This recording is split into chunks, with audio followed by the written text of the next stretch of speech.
Good morning. Welcome to Real Talks Dominate Real Estate. It's December 18th, 2020, and I'm Charlie Bengel.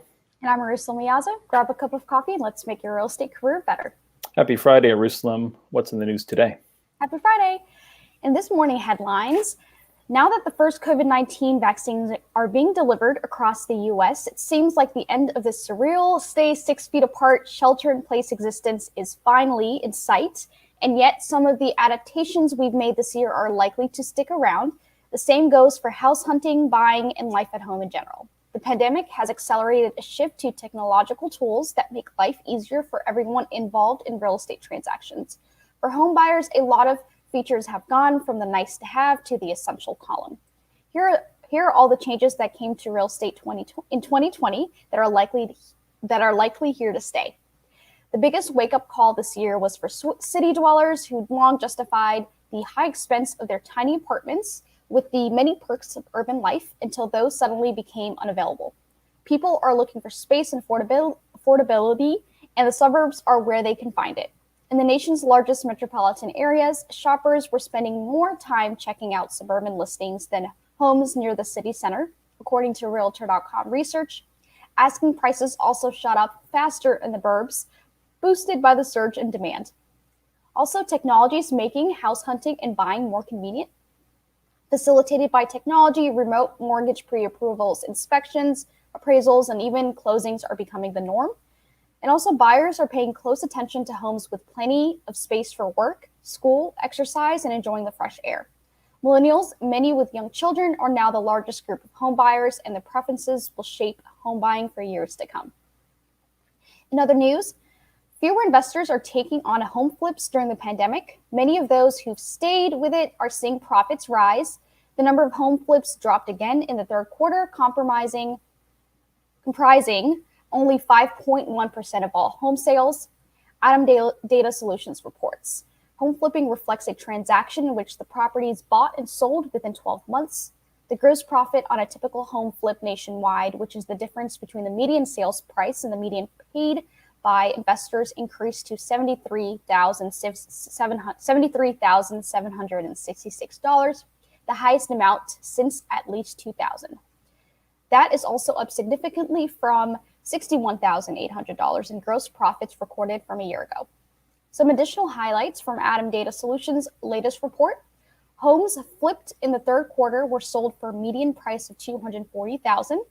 The median investor purchase price was $166,234.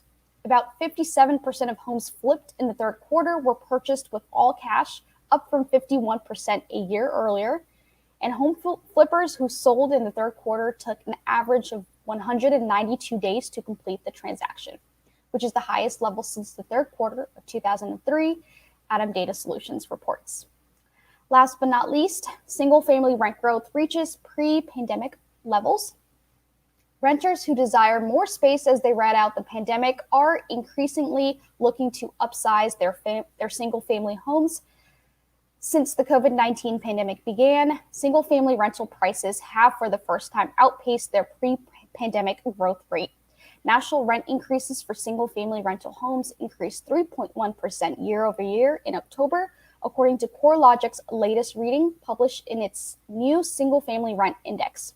The spring and summer, overall rental prices slowed, but Americans who needed or preferred to rent looked to single-family homes due to their larger sizes, separate spaces, and outdoor areas. The supply of single-family rentals have been quickly declined as demand has surged. Higher-tier single-family rentals saw a particular surge in interest from potential tenants. The price of lower-priced tenants, 75% or less than each regional median price, was down 3.6% compared to a year ago.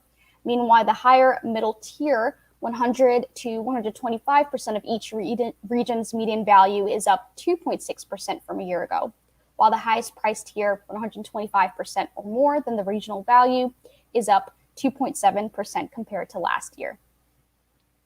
Charlie, what's going on with rates? Thanks, Eyerusalem. 30-year fixed rates are at 2 3/4. That's the same with the 30-year jumbo FHA 2.5% and VA 2.75%. These are purchase rates in the Washington metropolitan market, brought to us by PNC Mortgage. Back to you to talk about the market. In the last week in Hampton Roads, we saw 796 new listings hit the market, 1,361 properties go pending, and 1,560 properties sold. In the last week in the Washington metro area, within 30 miles of the White House, we saw 552 new listings hit the market, 1,613 go pending, and 763 homes sold. Back over to Charlie with our special guest. Thanks again, Eyerusalem. It's my pleasure to welcome Mark Cunningham to the show. Mark grew up in the real estate world and spent many years pulling weeds, painting walls, showing properties, and collecting rents for Grace Property Management, the company his father founded in 1978. Today, from a platform of managing over 900 rental properties with 20 team members, Grace Management helps people buy, sell, invest, flip, collect, rent, evict, and have fun doing it. If you're more impressed with the initials after a name, Mark is the president of Grace Property Management and Real Estate, holds a degree in real estate and finance, has taught CE classes in over 20 states, has been featured in multiple national real estate publications, holds multiple real estate designations, and was just named the 2018 National Property Manager of the Year. He lives in Loveland, Colorado, where he lives his failed childhood sports dreams through his children. Good morning, Mark. Good morning, Charlie. Hey, it's good to see you. I missed the memo on the sweater. Love the sweater. It's Amy's fault, and we'll be seeing her in a minute. So we're going to be seeing you for an hour, and we're going to be talking about being the CEO of your life, and that's coming up on January 6th at 10 a.m. Eastern time. But let's talk about you for a minute. How did you get into this business? So back in 1978, and I'm here in Denver, right? So my dad was a school teacher. He decided enough teaching school, enough middle schoolers, I want to sell real estate. So he opened up Grace Property Management and Real Estate here in Denver. And I was kind of employee number one because I was free child labor. Right. I remember as a kid, getting sucked into, hey, I need you to go mow that lawn. I need you to go show this property, go paint this wall. I mean, I did it all. And so it kind of gave me a unique view into real estate. Both from an investment standpoint, from a management standpoint. So that was just kind of the world I grew up in. And I studied that as I got older. Eventually, I graduated Colorado State University. I moved out to Phoenix, Arizona. And I bought my first investment property in like 96. It was back when they did non-qualifying assumable loans, if you remember those. So I signed some papers and I owned a property, my first investment property. Right. And so we've kind of grown it and taken up from there. And so today we've got a pretty large real estate and property management company here in the Denver area. And we're staying busy with that. So it wasn't the original plan to stay with the family business then if you went to Phoenix? No. I didn't want to work for my dad, right? I mean, so what do you do? Well, I work for daddy. I mean, who wants to do that? So do I, but anyway, go ahead. But you never want to say it that way, right? I mean, yeah. So I did my own thing for a while, and my dad called me one day and he said, you know what? I need to hire a real estate agent / property manager. And I'm having trouble finding somebody. Job's yours if you want it. Yeah. And so I thought, well, this is something to do for a while. Sure. All right, I'll do that. So that was 20 years ago that I came in. So we've kind of grown slow and steady since then. I'm the president of the firm now. My dad's not real active in the day-to-day. So we're one of the larger property management companies in the state of Colorado. And we've just kind of had that slow, steady growth. But we want to make sure that we're enjoying what we're doing. Right. I mean, otherwise you burn out. Sure. And property management is an interesting field. That's how I got That's how I got started in real estate back in '99 myself. Talk to me about what it means to be the CEO of your own life. Yeah. So a couple of years ago, I'm sitting down with a buddy of mine, and he owns a really successful business, like uber successful. And I could tell that like in the last 12 months, his business had just gone to another level of crazy success. And I said, man, what'd you do? Like, how did you go from here to there? And he goes, oh, I hired a CEO. So he hired a CEO. Like, what does that even mean? Who hires a CEO? And he goes, well, I was running it. I was doing the day-to-day. It was fine. But I decided I was going to hire a CEO. So the CEO came in.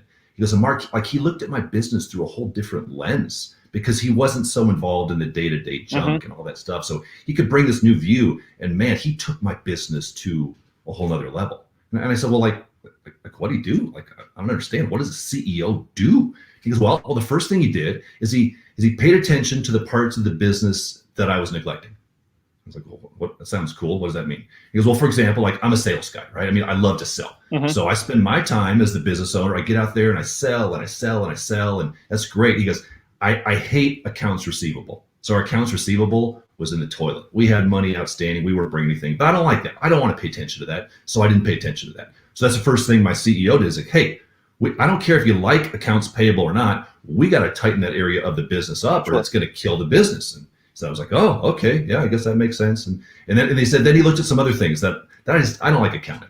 Our accounting was a mess. We hadn't reconciled our books. And he said, so we started paying attention. He said, listen, as the CEO, first thing we got to do is whether you like these areas of your business or not, we've got to pay attention to these neglected areas. He said, just that in and of itself, like just took our business to a whole nother level. And I said, man, this sounds awesome. Like, wow, how cool. What else did your CEO do? And he said, well, then he asked me like, hey, where are you spending your time? What do you spend your time doing? And so he said, well, I told him how I spend my time. And, I'm a 5 a.m. guy. I'm of the 5 a.m. club or 4 a.m. club, whatever it is. I get up and I do all, and I'm real good with my time that way. He said, but the more we talked about it, the more I realized that like, I wasn't spending my time in a productive way. It was all busy work.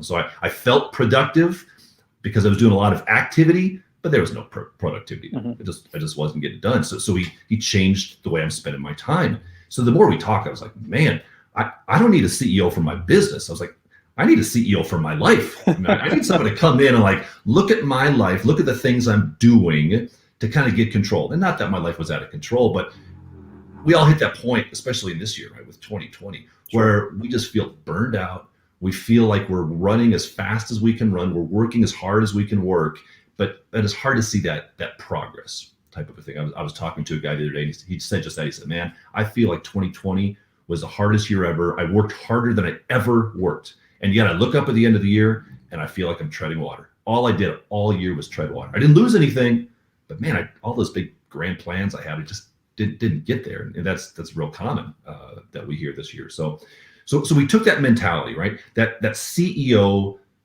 detached mentality and started looking at it through the idea of, gosh, if I were to really hire someone, if I were to pay money to someone to say, hey, I want you to come in and be the CEO of Mark Incorporated. How's Mark Incorporated doing? What do I need to be doing to really take my success personally, professionally to that whole nother level? And started studying what high performing CEOs do. What are the questions they ask of their companies, of their employees, of their team, and really looked at it through that lens of, gosh, I am the CEO of Mark Incorporated. This is all I got. He's the best I can hire. And so bringing that mentality and asking those questions that a real high performing CEO would ask. And so now what we do is we talk to our agents on that idea of, hey guys, how are we spending our time? What are the focus points that we're neglecting in you Incorporated? And when we look at it through that lens, it brings a different perspective and really helps us avoid those things that, we call burnouts and we call hitting the wall. All those things, they're really just a result of not having that proper CEO mindset. Excellent. What are some questions real estate agents should be asking themselves to help prepare for next year? Yeah. Well, the first question that we kind of ask of our agents is, what are the things you need to stop doing? That's a great one. Yep. That's a CEO question. Yeah. Because most of us come at it from the idea of, what, I've got my list of new projects I'm going to start next year. Well, and that's great. That's great. But what are the things that you need to stop doing? So every year, what we really encourage ourselves, our agents, both in our personal and our business lives to do is to say, what, take 20% of the things that you've been doing and you got to cut them out. If you're going to pick up 20% of new things, you got to cut out 20% of the old things. And the challenge is a lot of those things that we're cutting out, they aren't bad things. It's not like, I got to stop going to the bar till midnight. Well, we all get that, right? Not the bad stuff, but what are the things that just are not getting you the results you need to get? And most of those are good things. And it's hard. Boy, it's hard to stop those things that you put in place because you put so much time and energy. Sure. But sometimes you got to just cut that off and say, you know what, it worked. Maybe it even worked for a while, but I'm going to turn my back on that. We're not going to do that anymore. We're going to focus on something else. So for us, for example, this was a hard one to cut out. But last year we said, what, because we do real estate sales as well. Mm-hmm. We basically said, we're going to stop working with buyers. We're not going to work with buyers anymore. And you think, well, Mark, that's stupid. Like, why would you cut off the buyers? Well, in our market's hot, crazy hot. Yep. And if you pick up a buyer, here's what's going to happen. You're going to spend the next 8 days driving around. This is back when we could actually get in cars and drive, and take them from property to property. They're going to find one, they're going to make an offer, and they're going to be like, sorry, we just won our contract 8 hours ago. And it becomes this just repetitive thing. It's not a good use of your time. It's not a good use of your time. We'd rather focus on sellers, on commercial stuff. So it's just a matter of saying, gosh, working with buyers isn't wrong, but it's not the best use of our time. And that's a hard thing to cut off. But I think there are a lot of things like that for agents that we've got to figure out. We've got to pick and choose what's the best focus. So I think that for us this next year, as we're looking at our lifestyle, our businesses, all that, that's the first question we're asking is, okay, what do we need to stop spending time on? And boy, that can be tough. Do you have that list for you, Charlie? What are you going to stop doing next year? Gosh, I need to finish my personal business plan for 2021, but that is always a question that I'm asking people, right? What do you need to stop doing? What do you need to start doing? And some of these things are things in our personal life, and some of these things are in our business life as well, right? There's some people that are still asleep right now. Maybe they need to stop sleeping late, right, and get up and start their day a little bit earlier, just as an example. So I appreciate those questions. Any other questions that you want our associates to be thinking about before they see you on the 6th? Well, these are the questions we're going to kind of spend time on the 6th. We're going to walk through these on a deep level. But one more one that we really ask our people of is who should you be spending more time with? Who should you be spending more time with? Because for a lot of us that have been doing this for a while, we have our little niche group people, right? And that's great. That's great. We want to have that. But one thing that we found ourselves doing, or that I really found myself doing, I was challenged to do about a year ago, is I sat down and I wrote down like the 6 people that if I kind of had my magic wand, that I would love to have lunch with in that year, right? And not crazy people, not the Pope. Right? I mean, let's be realistic here, right? Yeah. But who are people that are out of my sphere, like just a little bit out of my sphere, that, boy, I think if I could hang out with that guy over coffee, or if I could have a conversation with that woman, that would be pretty cool. That'd be pretty cool. And so I put that list together and started like reaching out, trying to make some connections that way. And the short end of the story is, man, I made some cool connections with people that a year ago, if you just said, hey, Mark, do you know this person? I'd be like, well, yeah, I know their name. I mean, wow. Yeah. They're pretty cool, right? Yeah. But they're people just like we are. And when we start looking for those connections, and not just a way of, gosh, how can they help me? That's just not it, right? But it's that idea of how do we broaden the group of people that are influencing us? And if we can improve that on just the who, just that one little thing, that can take your career to a whole different stratosphere of success. So that's one of the other questions I like that one. We'll talk about next week. Awesome, good. So we will see you back here on January 6th at 10 a.m. In the meantime, Merry Christmas, Happy New Year. Have a great, safe holiday. Merry Christmas. Looking forward to seeing everybody then. Thanks. Take care, Mark. Next up, I would like to welcome Coach Amy Lassen to the show. I don't know if you're Mrs. Claus or an elf or whatever, but you look great. It's good to see you, and good morning. My normal attire. Good to see you. Yes, your normal attire. We're going to spend the last several minutes of the show today talking about burnout. It's something that we've been hearing from agents quite a bit this month. They need a break. Luckily, they're going to get one, right? We have some long weekends coming up, and I think that if they want to take a break, now is an outstanding time to do so. Give me some opening thoughts on when you hear agent burnout. Just where does your mind take you? Well, I think burnout happens differently for different people. So you and I both have coached some people who've had the best year of their career, and they are just exhausted, and that's something.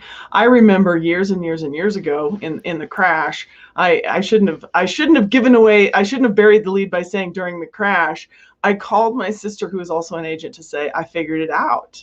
I hate real estate. Like, I get it now. I don't like this job I chose. And she said, wait a second, when was the last time you were paid? I was like, oh, yeah, that's it. That's what it is. So I was suffering burnout too. It's not like I was closing 8 a month. So I think burnout is different for different people. And maybe you're just burned out of doing it the COVID way. Maybe the COVID version of real estate has had its way with you. So I think we can talk about all the ways that it happened, but more valuable is, what can we do about it? What are the things that we can do to move ourselves forward with energy? Well, I think you bring up a great point in the different forms of it. So you've worked really hard. You've had a great year. You're just tired. You need a break before, you get going for next year. And then you've got the others that feel like they've been working really hard, but it's not been working. Their wheels. Right. Maybe, they're in the situation where Mark was talking about a minute ago, where they've not had any listings this year. They've been dealing with buyers. It's been a crazy market, and it's writing 6-7 offers before they get one accepted. And then you've got buyers that are dropping out of the process during that because they just get fatigued themselves and like, you know what, I'm out. I'm going to rent for another year. I'm staying in mom's basement for another year or whatever. So there's that too. So you've got success and exhaustion, and you've got a lack of success. They feel like they're spinning their wheels. It's not working. Yeah. And then I think you've also got those that have really been impacted personally from COVID or family health issues. I mean, you've probably had clients with COVID. I have. They've got to take a break. They've got to quarantine. You have the, just the mental aspects of that. I was talking to somebody yesterday who was going to be having surgery this week, and he tested positive for COVID. So he can't have the surgery, but he feels fine. And he's like, is this a mistake? Like, what's the deal? This particular person manages a number of offices, so they had to get all the offices clean. It was just this whole big thing, Sure. And so you've got that, the COVID thing is going to be with us for a while, right? At least through the second or through the first half of next year. So maybe some tips on overcoming burnout. And this is a topic for a much longer show, and I realize that we've only got 7 minutes left, but take us through some tips maybe. When you think of burnout, I think of like a pattern interrupt, right? Taking a break. And that's another thing. We've not really been able to take vacations this year. Some people have traveled a little bit, but nobody took a 10-day cruise, unless it was like back in February. Yeah. And then knowing what we know now, you probably wish you weren't on that cruise. So, so there's been a little bit of travel, but most people really haven't taken a break. It's been a staycation in a home where they've been day after day after day. I think you mentioned on a show, a week or two ago, you're like, I feel like these walls are closing in. I spent all of my time right in this, and now going into winter, it gets a little more complicated, right? In the DC metro market and the Northeast, where maybe you could get outside and eat outside or visit your friends in a park or something back in the summer. That gets really complicated when it's 30 degrees out, right? And you're just stuck inside. So kind of some thoughts on ways to overcome this whole thing. Well, I think you're making such a great point that we do need some actual relief. And I've mentioned before, the book that I've been reading, Willpower Doesn't Work, talks about how your environment is everything. So what you just said about, gosh, if I can't go outside, or, that could be challenging. So yes, I think really addressing your health, eating a lot of vegetables, this is silly, drinking a lot of water, doing everything possible to make yourself feel healthy. And then if it's humanly possible to exercise even when it's cold. Charlie, I'll tell you, it seemed too cold to me to take my long walks. And then I was dog sitting and suddenly it wasn't too cold. And I had it was 14 degrees and it was fine. Yeah. So I think, really wrap your head around whether or not you don't have exercise options. But I want to address the real estate part specifically, because I think agents can tend to experience burnout year round for a couple of really simple reasons that you and I bring up all the time. One is, if you would be more organized about the work that you do, and I think Mark previously addressed this a little bit, it's like, what are you going to stop doing, right? Yes. We think that we're so busy. I run my tail off. I do so much. And it's like, how productive are you, right? And that agent that you and I coach who says, I'm exhausted, I'm overwhelmed. And it's like, when was the last time you closed a deal? Oh, I don't know. It's been a couple months. What are they doing? Right? It can't be that important if it's not leading to closings. Yep. So way more efficient. And that's a detailed topic for another day, but it's time to be more efficient with your processes. Do listing, contract to close much more efficiently. Hire that out. Have buyer process. Have listing process. Take advantage of the two of us, Charlie. Take advantage of all the resources we have shared about ways to be more on task. Don't reinvent real estate every single time you have a transaction. I think that's going to help you prevent burnout. Now, plenty of scattered agents will say, I don't have time. I don't have time to put systems in place. you will save so much time if you do. So part of it is me asking you to have faith in me and Charlie, that it will be worth your time to put the systems in place. So that's one thing. We could all be more efficient, save time, close the same deals in the same amount of time or less, and get home earlier and be with our families and have some sanity. The other thing is, when you do that, when you standardly educate people every single time, you have fewer problems. So the drama, and I've shared this before, that I have a few agents in my life that are always full of drama. Right. Every time I see them, how are you? It's going to be let me tell you about my dramatic seller, my problematic buyer. And it's chronic. Right. I just tell you, here's what she's going to say. And it's always going to be the same, because she creates drama by not better expectations. Everything's always a surprise. Everything always has to be handled at the last minute. So I think 2 best ways to handle burnout and to prevent it is to be much more organized in the way you run your business and to educate clients well before problems arise. Good. I like that. But I love what you said about just mindset and health and well-being, because when we kind of become drones, even the most efficient, hardworking agents, just like, fine, great, my production, and let's not live to work. Let's work to live, right?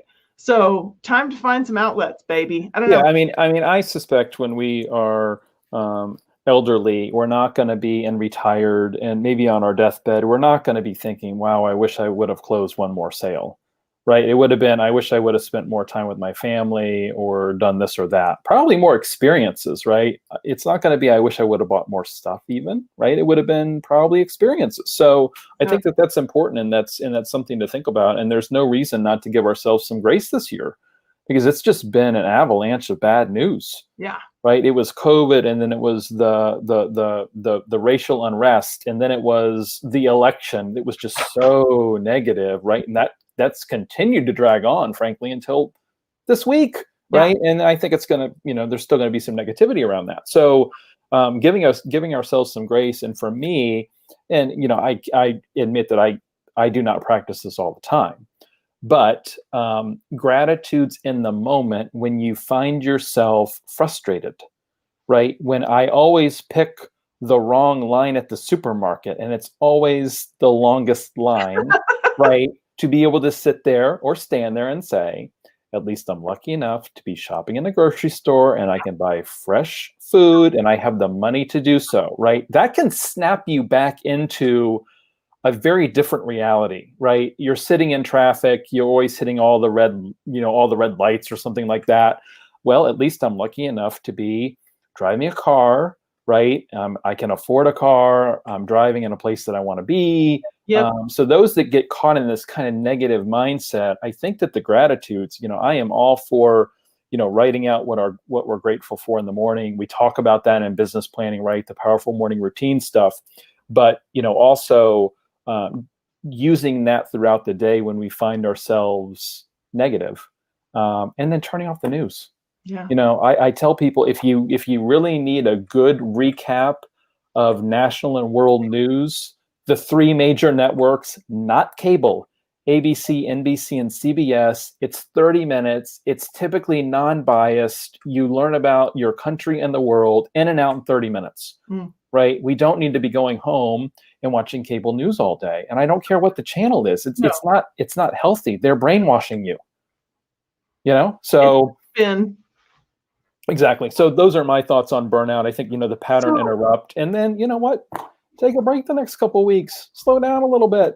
So I really want to speak to that very last thing, and I know we're at time. Can I? Sure. So I have a December specific recommendation, and this came up yesterday with a man that I have coached this year who has had by far the best year of his career, and he has been frying on the burner.